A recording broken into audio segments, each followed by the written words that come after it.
Oprimido pela falta de tempo, eu interrompi a análise histórica, inclusive porque usei a maior parte do tempo para tentar aprofundar um pouco os conceitos teóricos sobre moeda, câmbio e assim por diante.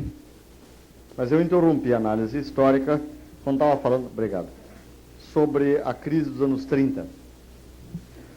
A crise dos anos 30 me parece que é de importância fundamental para entender o que se passa nos anos 80.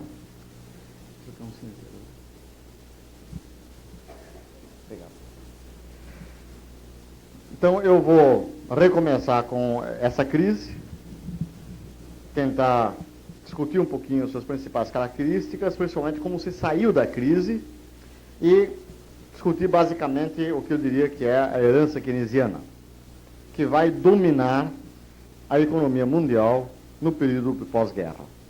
Quer dizer, Keynes realmente e o seu pensamento serão fundamentais para entender o que se passa durante a Segunda Guerra Mundial no plano econômico e nas 2 décadas seguintes, anteriores à eclosão da atual crise do sistema econômico mundial. E Keynes deve a sua, vamos dizer assim, vitória final à crise dos anos 30. Keynes e os anos 30 estão estreitamente interligados. Então vamos ver se nós conseguimos, na aula de hoje, ter uma ideia suficientemente clara do que foram a crise dos anos 30 e no que consistiu a teoria e, sobretudo, o programa keynesiano e como ele foi colocado em prática durante e após a Segunda Guerra Mundial. Como eu já disse ontem, a crise dos anos 30 estourou nos Estados Unidos. Foi um momento em que a hegemonia americana já estava claramente delineada no sistema econômico mundial e se propagou ao conjunto dos países capitalistas, particularmente dos países capitalistas industrializados europeus. Nem todos os países foram atingidos com igual intensidade. A crise foi particularmente severa nos Estados Unidos, porém ela foi, vamos dizer, bastante ruim, bastante chata em todos os países. A sua principal característica foi uma fortíssima queda da produção. A produção nos Estados Unidos caiu algo como 40% entre 1929 e o ponto de baixa da crise, que foi 1933. Na Europa caiu um pouco menos, dependendo do país. Enorme desemprego, como eu já falei ontem, chega a atingir 25% da força de trabalho nos Estados Unidos e alguma coisa como 15% em vários países europeus. E principalmente deflação, forte queda dos preços e a sua grande duração. Quer dizer, a economia entra em crise e permanece em crise durante 3 a 4 anos continuamente. Depois ela sofre uma certa recuperação, tênue entre 33 e 37, 38 volta a sofrer uma crise e finalmente em 39 começa a Segunda Guerra Mundial, a partir da qual realmente essa crise acaba. Então essa década negra, essa década infeliz do ponto de vista econômico, é um marco extremamente importante, teórico e prático, para o que se segue depois.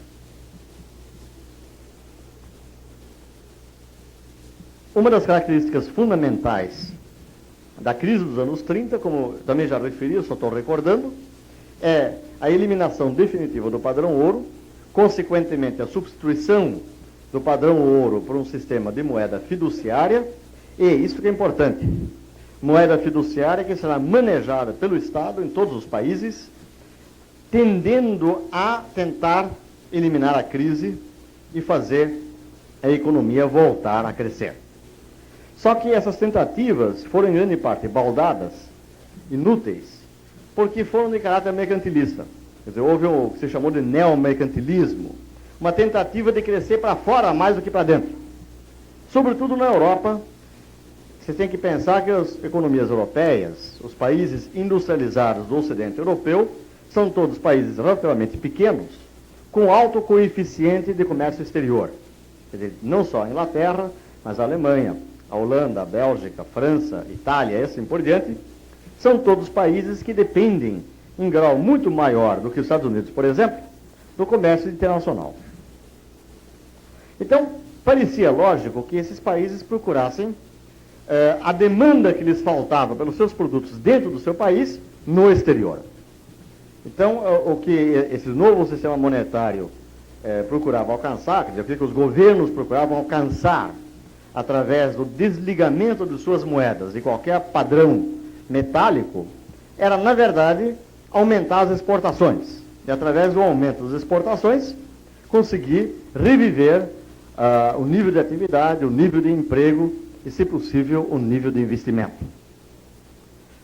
Pois bem, todos os países colocaram para si o mesmo objetivo: exportar ao máximo, importar ao mínimo. Ora, numa divisão internacional do trabalho, esses são objetivos que se cancelam mutuamente.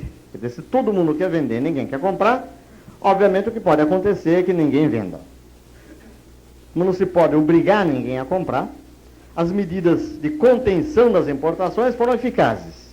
As medidas de promoção das exportações não foram. Como eu já referi na última aula, por exemplo, as depreciações cambiais. A Inglaterra e todos os outros países procuravam baratear seus produtos, tornando a sua moeda menos valiosa em relação às moedas dos países onde eles queriam vender seus produtos. Na medida que todo mundo queria fazer a mesma coisa, uma desvalorização anulava a outra. De modo que a desvalorização cambial, o dumping, em última análise, era um processo pelo qual se vendiam as mercadorias abaixo do custo no exterior. O Brasil faz dumping. Vocês sabem disso. Desde há mais de 10 anos, o governo brasileiro subsidia nossas exportações, chamadas não tradicionais, as exportações industriais, até, dependendo do caso, até quase 50% do seu valor interno. Então, não só essas empresas não pagam uma série de impostos que pesam bastante sobre o custo final do produto, mas, inclusive, recebem uma devolução, ou seja, recebem de volta o imposto que não pagaram. É um subsídio. Isso permite às empresas de exportação brasileiras vender determinados produtos nos Estados Unidos, na Europa, na África, na América Latina, por preços que são muitas vezes quase a metade do que teriam que vendê-los aqui dentro. Isso chama-se dumping. Muitos países, principalmente a Alemanha, mas outros também, Japão, tentaram fazer dumping, ou seja, tentaram subsidiar fortemente suas empresas que exportavam, de modo a vencer a competição de outras empresas e vender mais para fora. Obviamente, para proteger seus mercados internos, os países assim atingidos por essas mercadorias ultra baratas elevavam suas tarifas alfandegárias. Quer dizer, aquilo que o país exportador dava de subsídio, o país importador recolhia como imposto. E, naturalmente, com isso, a importação tornava-se difícil ou impossível. Era uma situação um tanto quanto louca, na medida em que havia um medo à mercadoria e um amor desmedido ao dinheiro. Quer dizer, todos os países procurando se livrar da sua produção a qualquer custo, oferecendo o que podia produzir a preços extremamente baixos, contanto que alguém o comprasse. O resultado de toda essa terrível competição entre os muitos países em crise foi, primeiro, uma redução extremamente grande do comércio internacional. Quer dizer, o nível de trocas, de compras e vendas entre os países começou a baixar. Quer dizer, como ninguém queria comprar, porque todo mundo estava sentindo um aperto no balanço de pagamentos, também ninguém conseguia exportar, e cada ano se produzia menos, e se vendia menos, e se comprava menos de outros países. Em segundo lugar, como se procurava importar o mínimo, todos os países passaram a praticar a substituição de importações. Quando a gente lê, e eu estava dizendo isso logo no início do curso, que o Brasil tem essa síndrome de país grande que ignora muito o que se passa fora do país. Quando eu era jovem e comecei a estudar economia, eu li com muito encanto os livros do Celso Furtado, em que ele mostrava como funcionou a industrialização por substituição de importações. E eu, sinceramente, acreditava que aquilo era uma invenção brasileira. Quer dizer, o Brasil era o único país, um dos poucos países que tinha conseguido dar a volta por cima e, durante os anos 30, desenvolvido toda uma indústria nacional para substituir as importações que era impossível obter do exterior. Mais tarde, aprendi com o próprio Celso que outros países da América Latina, principalmente o México, o Chile, em alguma medida a Argentina, também fizeram coisa semelhante.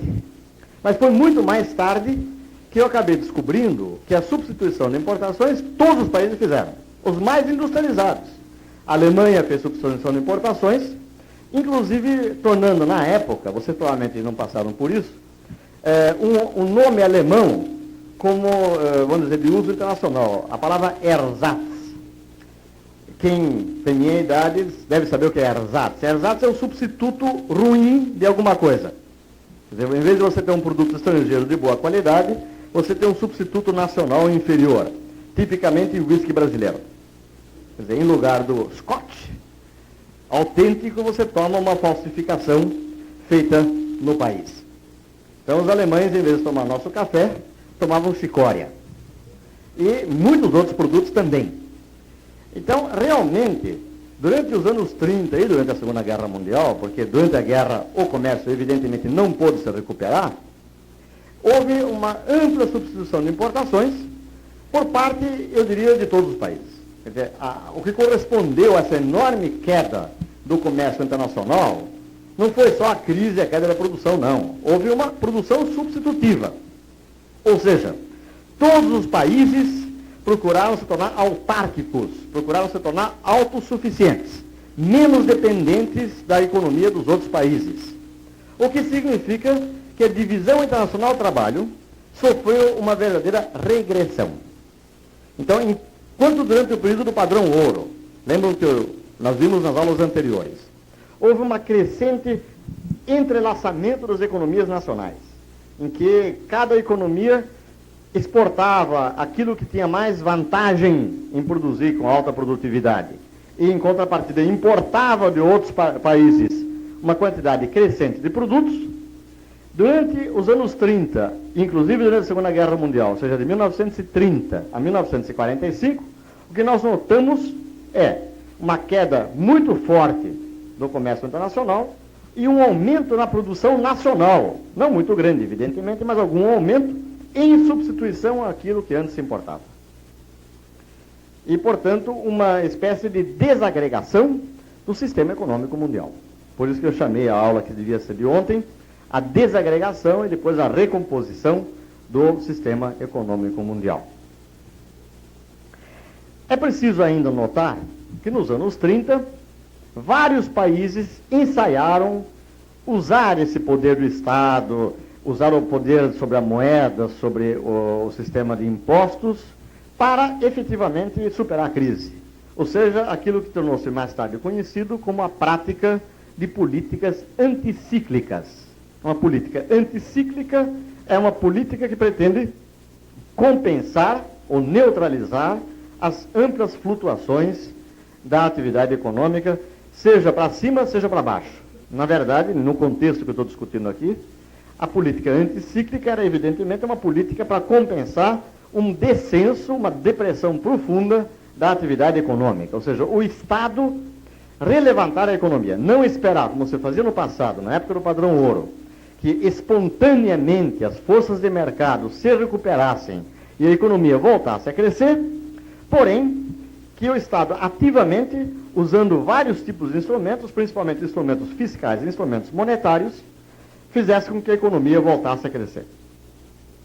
Entre essas tentativas, eu vou falar de 3 que são importantes. Não que não haja outras também, mas tão poucas conheço bem, e essas 3 são as que, vamos dizer, tiveram importância no sentido do que vai se seguir depois.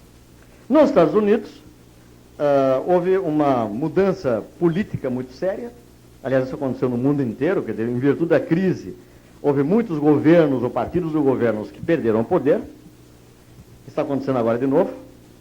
E o Partido Republicano, que tinha estado no poder, havia vários mandatos presidenciais. O presidente dos Estados Unidos era o Herbert Hoover. Foi então substituído, perdeu a eleição para o candidato democrático Franklin Delano Roosevelt. E Roosevelt inicia, então, um programa de recuperação da economia americana que passa para a história com o nome de New Deal. É o termo, provavelmente, eleitoral que ele usou. O New Deal significa o novo acordo, uma coisa dessa espécie, um novo acordo. No que consistiu essencialmente o New Deal? Em primeiro lugar, dar trabalho para os desocupados o mais possível utilizando a máquina do Estado. Então, o governo americano começou a empregar crescentemente pessoas para todo tipo de obras públicas, construção de estradas. Lá no Tennessee foi feito um complexo hidroelétrico bastante amplo, naturalmente dando muito emprego para operários da construção, reflorestamento, criação de parques naturais, áreas verdes nas cidades, enfim, criaram-se uma série de programas de obras públicas com o objetivo fundamental de gerar empregos. Além disso, o governo começou a emitir liberalmente moeda com o objetivo de baixar os juros e facilitar de todas as maneiras possíveis o investimento. Em terceiro lugar, o governo passou a instituir e a financiar auxílio aos desempregados, coisa que antes existia muito pouco, porque o desemprego era considerado coisa pequena e passageira. Quando o número de desempregados passa a ser de dezenas de milhões de pessoas, ficando desempregados em meses e meses e meses, sofrendo, portanto, realmente pobreza e fome, os próprios desempregados se organizam e exercem uma pressão violenta, e o Roosevelt já estava tendente a ajudar, então ele começa, na verdade, a distribuir salário de desemprego, o que vai efetivamente permitir alguma recuperação da demanda efetiva interna. Quer dizer, esses desempregados começam a comprar para consumir, e o consumo como um todo se recupera um pouco. E um outro aspecto importante do New Deal foi dar uma força aos sindicatos. Sindicatos que tinham sofrido aquela tremenda repressão que eu mencionei na aula passada, nos anos 30 se recuperam, uma parte dos sindicalistas rompe com a antiga central sindical, a American Federation of Labor, que era muito reacionária, muito conservadora, e formam uma nova central sindical, The Congress of Industrial Organizations, CIO, e com isso se começa a organização em massa dos trabalhadores das grandes indústrias monopolistas, e o governo americano garante aos sindicatos uma representação por lei. Quer dizer, aquilo que era a grande luta perdida do movimento operário americano, que era o reconhecimento do sindicato como representante dos trabalhadores. Em geral, as grandes indústrias costumavam formar sindicatos amarelos, sindicatos de companhia, para que os trabalhadores não tivessem uma representação independente do patrão. Com essa lei, o Wagner Act e tal, eles conseguiram, desde que numa votação controlada pelo governo, eles assim o desejassem, ter uma representação por um sindicato. E isso fez com que o movimento sindical tivesse grande pujança, sobretudo na segunda metade dos anos 30. Isso foram, vamos dizer, alguns dos traços principais do New Deal. Economicamente, o New Deal foi um fracasso. Quer dizer, houve uma recuperação, efetivamente, da economia americana, no entanto, uma recuperação bastante fraca, que depois desemboca numa nova caída, uma recaída da crise em 1938. Então, se vocês quiserem, do ponto de vista puramente do desempenho econômico, o New Deal não foi um grande sucesso. Ele foi um grande sucesso social e foi um grande sucesso político. Quer dizer, ele deu força, e muita força, à grande massa populacional, principalmente aos assalariados, que já eram a maioria da população, deu força ao movimento operário e criou com isso uma maioria democrática, do ponto de vista partidário, democrático entre aspas, que mantiveram o próprio Roosevelt no poder durante uma dúzia de anos e o seu sucessor Truman por mais. Eles ficaram 16 anos no poder, mais ou menos desenvolvendo o New Deal, que depois o Truman chamou de Fair Deal, etc. Foi, eu diria, do ponto de vista social, uma revolução nos Estados Unidos. Não há como subestimar. No entanto, a recuperação econômica foi, eu diria, bastante modesta. Um país que, do ponto de vista econômico, saiu muito melhor foi a Alemanha. A Alemanha nazista. O partido nazista, o Hitler, não tinha, na verdade, tanta preocupação com a crise. O que ele pretendia, na verdade, era a guerra. Para fazer a guerra, ele precisava rearmar o país, e os tratados de paz proibiam isso. Então ele começou a rearmar clandestinamente. O fato é que ele começou a recolher dinheiro e a gastar esse dinheiro reanimando a indústria pesada alemã, a indústria do aço, a indústria do carvão, a indústria de armas de toda espécie, que finalmente, quando ele já se achou suficientemente forte, ele repudiou o Tratado de Paz e revelou ao mundo inteiro ter montado um tremendo exército extremamente moderno, etc., e eficaz. Agora, este programa de rearmamento alemão efetivamente levantou a economia alemã como um todo.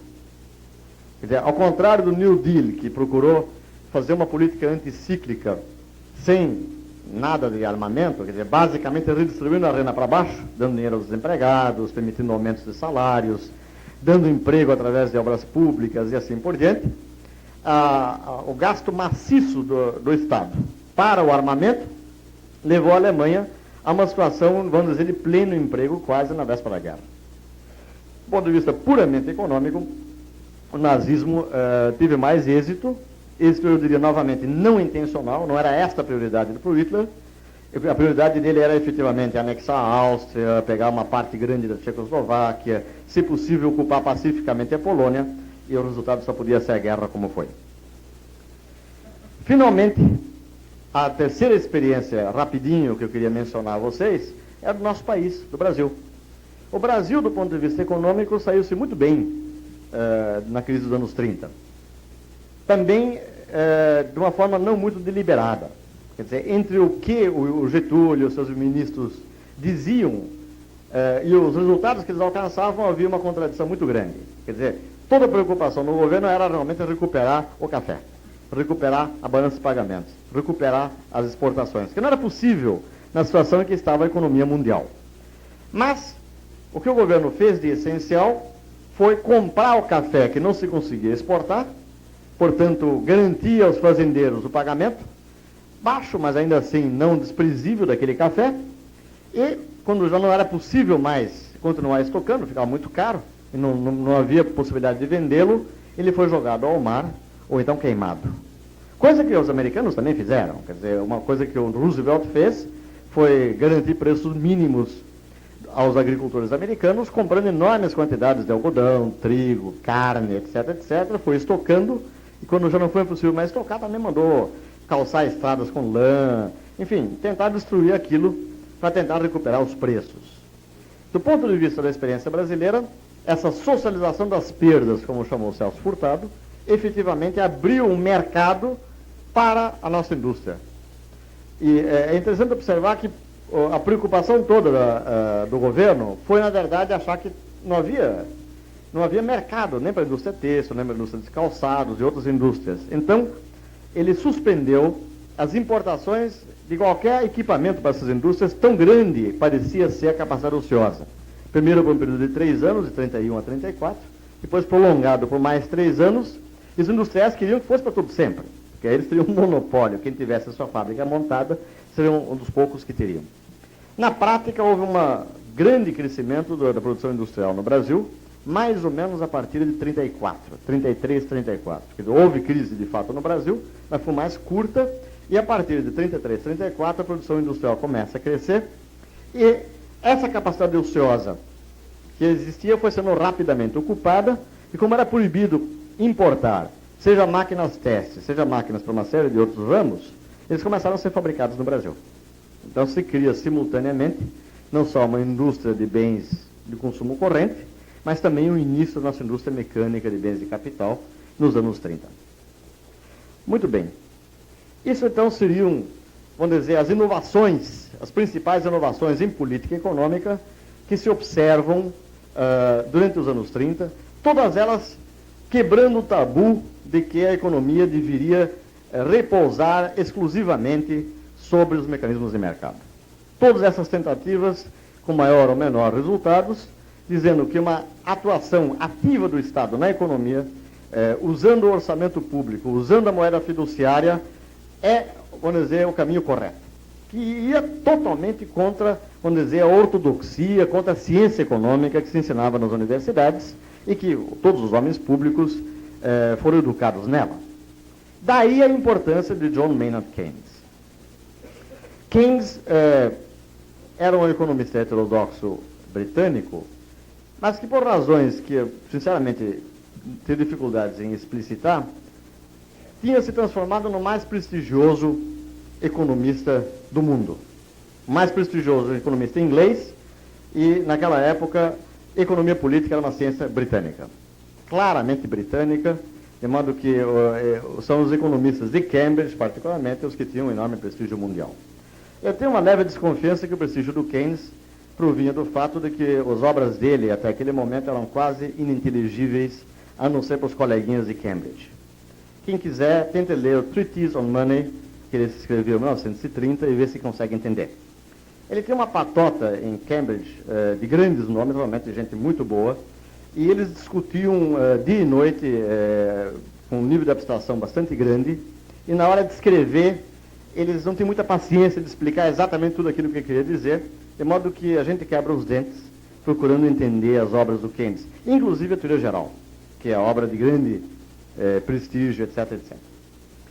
Ora, deixando de lado as razões justificadas ou não do seu grande prestígio, o fato é que o Keynes já estava há muito tempo convencido de que a crise e a depressão e o desemprego não eram fatais, não eram necessários, não eram uma imposição da natureza, de que o governo deveria, na verdade, procurar levar a economia para um equilíbrio que ele chamava de pleno emprego, um equilíbrio ótimo, enfim, que o governo deveria ativamente intervir no jogo de mercado.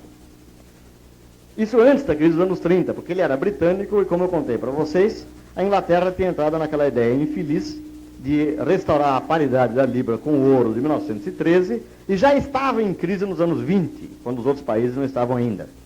Então, desde os anos 20, o Keynes escrevia artigos na imprensa, obviamente mais compreensíveis, fazia conferências, escrevia em revistas, entrou no Partido Liberal para ver se conseguia influenciar o governo, que na época era do Partido Liberal, e encontrou uma resistência fantástica dos chamados funcionários do Tesouro Britânico, que orientavam sistematicamente o governo à chamada ortodoxia econômico-financeira, isto é, nunca gastar mais do que se arrecada, sempre deixar a balança de pagamentos a mais equilibrada possível, etc, etc, etc.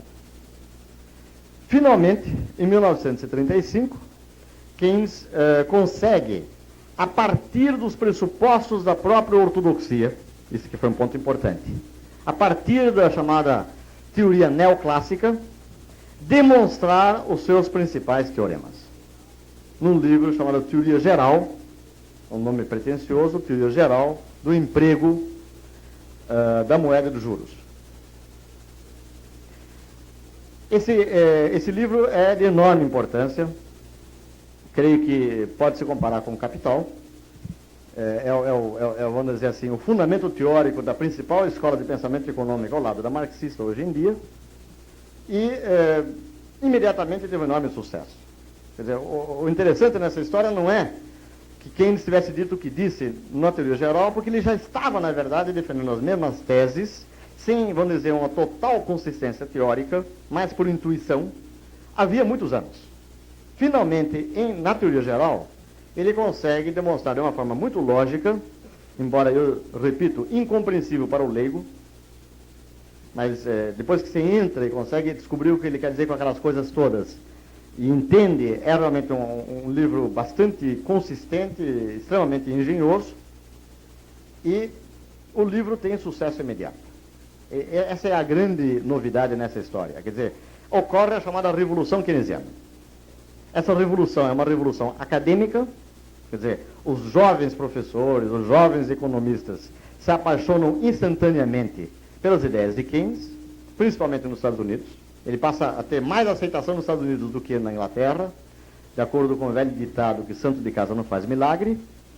E ele é adotado por toda a geração que hoje tem 75, 80 anos, tipo Galbraith, mas que foram os jovens keynesianos de 1936. E, pouco a pouco, também em outros países, até na Inglaterra. Então, é uma revolução acadêmica, no sentido que os antigos catedráticos são levados mais ou menos aceleradamente para a aposentadoria, e os novos tomam seus lugares, e a doutrina keynesiana, muito revolucionária, se transforma em poucos anos em ortodoxia, quer dizer, na nova verdade universalmente aceita. Além de uma revolução acadêmica, há também uma revolução política. Essa eu diria que é de extrema importância, maior, a meu ver, muito maior que propriamente acadêmica. Isto é, os governos da Inglaterra, por exemplo, dos Estados Unidos, posteriormente de vários países industrializados, começam a tomar aquela teoria keynesiana de que é possível, manejando os impostos, manejando a dívida interna, manejando a moeda, manter o pleno emprego, que é uma coisa boa. É claro que isso não se explica pelo Keynes. Isso se explica pelo fato, para começar, de que houve a vitória sobre o nazifascismo. A Segunda Guerra Mundial é um fato de grande importância. Ela divide o mundo entre esquerda e direita numa guerra mundial, coisa que nunca aconteceu antes. Quer dizer, as guerras mundiais sempre, enfim, houve uma antes. Mas a Guerra Mundial, a Primeira Guerra Mundial, eram coligações de nações, sem maior colorido ideológico. A Segunda Guerra Mundial era o fascismo, o nazifascismo de um lado, e a democracia mais o comunismo do outro. Era claramente direita versus esquerda. E a esquerda ganhou. Então, a vitória na Segunda Guerra Mundial reforçou de uma forma extraordinária, vamos dizer, não somente os comunistas, que também cresceram com isso, com o prestígio da União Soviética, essa coisa toda, mas todos, vamos dizer, as forças democráticas, social-democráticas, socialistas, trabalhistas, etc, etc, etc. Na Inglaterra, os trabalhistas ganharam a primeira eleição depois da guerra, em 1945, contra o herói nacional Winston Churchill. Nos Estados Unidos ganharam os democratas, na Itália e na França, os comunistas foram até o governo, junto com os socialistas e os democratas de várias espécies, enfim. Houve uma clara ascensão da esquerda de muitas formas diferentes, nos anos de após-guerra, e a própria Guerra Fria, que depois vai criar uma nova polarização diferente, não anula este efeito. O efeito da vitória sobre o nazifascismo, o fortalecimento relativo, político e ideológico vamos dizer assim, de certas correntes representativas dos assalariados, do movimento operário. Os sindicatos ficam muito mais fortes do que eram antes. Claro, hoje os sindicatos, até hoje, apesar da crise, têm um poder de barganha, de impor certas coisas, etc., que nunca tiveram antes na história do capitalismo. Quer dizer, a vitória sobre o nazifascismo muda a correlação de forças dentro dos principais países capitalistas, desde os Estados Unidos até a Europa Ocidental e até o Japão. E muda a favor, vamos dizer, das correntes mais ou menos para frente, pegando esse termo no sentido muito amplo. Isto é a verdadeira base da revolução keynesiana. Quer dizer, as ideias do Keynes, que não eram só dele, hoje se demonstra que havia um polonês exilado lá na Inglaterra chamado Michael Kalecki, que tinha ideias muito semelhantes, e algumas delas melhores que as do Keynes, melhor expressas, que estavam na tradição marxista, mas que na época ele não tinha prestígio, não era britânico e tal, então praticamente passou desapercebido. Havia um economista sueco que depois ficou de muito prestígio, Gunnar Myrdal, que também tinha ideias semelhantes, e também na época não era tão conhecido. Enfim, eram ideias que já estavam, vamos dizer, circulando nos meios acadêmicos. Só que o Keynes tinha realmente um grande prestígio e deu uma forma importante, deu uma forma, vamos dizer, boa a essas ideias, deu uma síntese cientificamente bastante boa. Em que consiste precisamente, esse é o ponto central da aula de hoje, em que consiste precisamente a plataforma keynesiana? Eu não vou querer reproduzir a vocês toda a análise do Keynes, que é bastante complicada, mas quais são as grandes conclusões dele? E aí eu não vou ficar só na teoria geral, mas vou pegar o conjunto das propostas que se associam ao nome de Lord Keynes. Primeiro, quando a economia está em crise, quando a economia está em baixa, quando tem desemprego, o que o governo deve fazer, se ele quiser elevar o nível de atividade, se o governo quiser elevar o nível de emprego, é aumentar os seus próprios gastos, da maneira que puder. Ou seja, empregar mais gente, mais professores nas escolas, mandar construir mais cadeias, mais hospitais, mais estradas, mais portos, mais aeroportos, o que ele puder. Que era mais ou menos o que o Roosevelt já vinha fazendo nos Estados Unidos. Mas ele não deve recolher mais impostos para financiar isso. Porque se ele recolhesse mais impostos, ele poderia estar diminuindo o consumo dos contribuintes e aumentando o consumo dos que iriam ganhar os empregos. Estaria, na verdade, despindo um santo para vestir o outro. O governo deveria financiar esse gasto a mais, tomando dinheiro emprestado ou emitindo moeda. Se ele tomasse dinheiro emprestado, ele lançaria títulos ao público, supondo que houvesse poupança, mais ou menos, vamos dizer, dando sopa, sobrando. Seriam o correspondente à nossa época, os RTNs, títulos do Tesouro a longo prazo. Mas nunca em quantidade tal que os juros se elevassem, porque ele tinha clara noção de que juros elevados significa pouco investimento. Todo o esforço devia ser feito no lado monetário para manter os juros o mais baixo possível, talvez até negativos. Ora, portanto, no lado fiscal, o máximo de gastos deficitários, do lado monetário, alguma emissão. Ele estava claramente consciente que isso daria inflação. Ele dizia que a inflação, esse é o ponto interessante, não é porque está se aumentando a emissão de moeda. A inflação decorre do fato que se você aumenta o nível de atividade econômica, cai a produtividade. Isso é errado. Eu acho isso completamente sem sentido. Mas esta é a teoria marginalista. Quer dizer, a suposição de que a produtividade marginal é sempre decrescente. Quer dizer, quando você aumenta o uso de algum fator, seja terra, capital ou trabalho, o novo trabalhador ou nova parcela de terra que você vai usar será de menor produtividade do que aquela que você já está usando. Então, de acordo com isso, é um dogma. Isso é uma espécie de generalização não justificada. Mas nisso ele acreditava sinceramente. Então, a consequência era de que, na medida que você vai aumentando o nível de produção, você também vai aumentando os custos mais do que, quer dizer, vai diminuindo um pouco a produtividade. E isso se deve refletir no aumento de preços. Então ele dizia, dos gastos do governo, uma metade, uma certa parcela vai gerar realmente inflação, mas a outra parte vai gerar emprego. É isso que se quer. Vejam, uma das coisas revolucionárias da teoria keynesiana era dizer, olha gente, muito pior que inflação é desemprego. Veja, ele não estava pensando em inflação de 100% ano após ano, hein? Não era essa a ideia. Provavelmente ele estava pensando numa inflação 3, 4, 5% ao ano, e que depois, chegado ao nível de pleno emprego, cessaria. Era uma operação de levar a economia ao seu equilíbrio de pleno emprego. Depois não precisava mais. Aí a inflação também acabaria. Mas ele dizia, é muito melhor você ter uma inflação, digamos, de 3, 4, 5% durante 1 ou 2 anos, do que ter 10, 15% dos trabalhadores querendo trabalhar no desemprego, no desvio. Agora, como a prioridade máxima anterior era exatamente o equilíbrio das contas externas e estabilidade absoluta dos preços, quer dizer, o principal objetivo do homem público, do estadista, era exatamente evitar a inflação, porque houve, na época da guerra, grandes experiências, dramáticas experiências de hiperinflação. A Alemanha teve uma inflação de milhares de % durante um ano e meio. Então, essa proposição keynesiana, que não há por que temer a inflação a esse ponto, a ponto de deixar a economia no buraco, era uma coisa comparativamente revolucionária. Porém, o Keynes também tinha uma proposta para o plano internacional, que não está na teoria geral, não está nesse livro, que trata mais da economia de um país do que da economia mundial, mas está em várias conferências. Ele depois tornou-se Lorde, membro da Câmara dos Lordes, assessor do governo britânico durante a guerra, e foi, na verdade, um dos construtores das instituições de após-guerra, como chefe da delegação britânica às conferências de Bretton Woods. Então vamos entrar agora em Bretton Woods, que é uma parte da história do Keynes.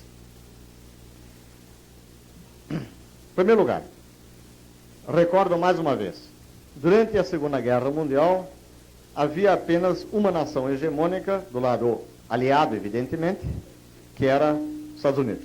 A União Soviética não contava, que era uma economia diferente.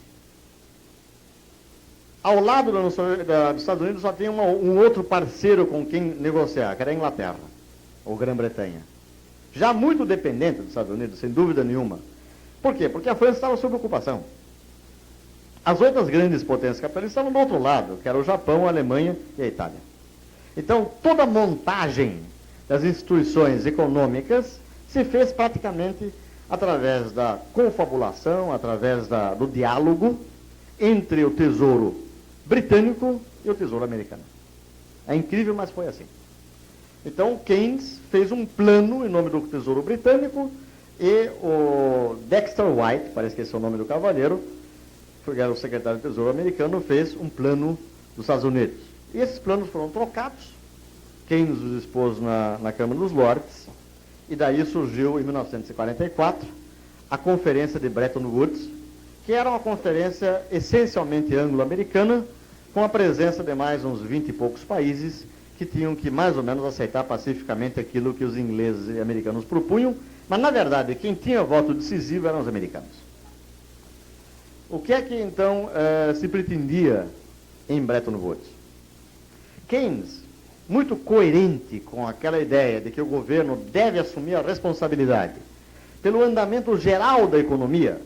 Veja, ele não propunha uma economia centralmente planejada, ele propunha que os mercados funcionassem, que os consumidores pudessem usar seu dinheiro para comprar o que quisessem, mas que o governo deveria garantir que todo mundo que quisesse trabalhar ao nível de salário comum pudesse obter emprego.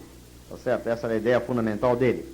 E ele tinha clara consciência de que esta proeza de fazer isso dentro de cada país, principalmente em países tão dependentes do comércio exterior como o seu próprio país, a Grã-Bretanha, requeria, por sua vez, também uma regulamentação do comércio internacional, das relações econômicas entre os países, ou seja, do sistema econômico mundial. Então, o que ele propôs chamou-se de União Internacional de Acertos, settlements, não tem uma tradução exata em português, de ajustes, ou de, enfim, de acerto de contas, uma espécie de Câmara de Compensação Internacional, que funcionaria basicamente como uma cooperativa de crédito. Quer dizer, todos os países se associariam a esta união e colocariam uma certa quantia do seu próprio dinheiro na caixa desse fundo. E em cima desse dinheiro, o fundo emitiria uma moeda internacional. Essa era a grande ideia, uma moeda fiduciária mundial em lugar do ouro. Keynes tinha uma noção muito aguda da loucura que é você usar uma moeda mercadoria. Então ele dizia de que o ouro era uma relíquia dos bárbaros. E uma vez, na teoria geral, sugeriu de que, assim como nós, em última análise, pagamos ouro, o governo poderia também colocar papel moeda em garrafas, enterrado em fundo, e depois conceder, fazer uma concessão para que uma companhia desenterrasse essas garrafas e voltasse a enterrá-los em outro buraco. Que é exatamente o que acontece com o ouro.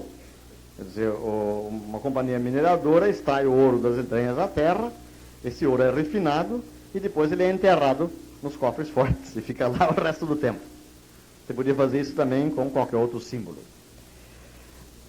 O ponto central do Keynes era, portanto, uma autoridade que administrasse uma moeda fiduciária, vejam bem, como se fosse uma autoridade nacional, só que ela seria supranacional.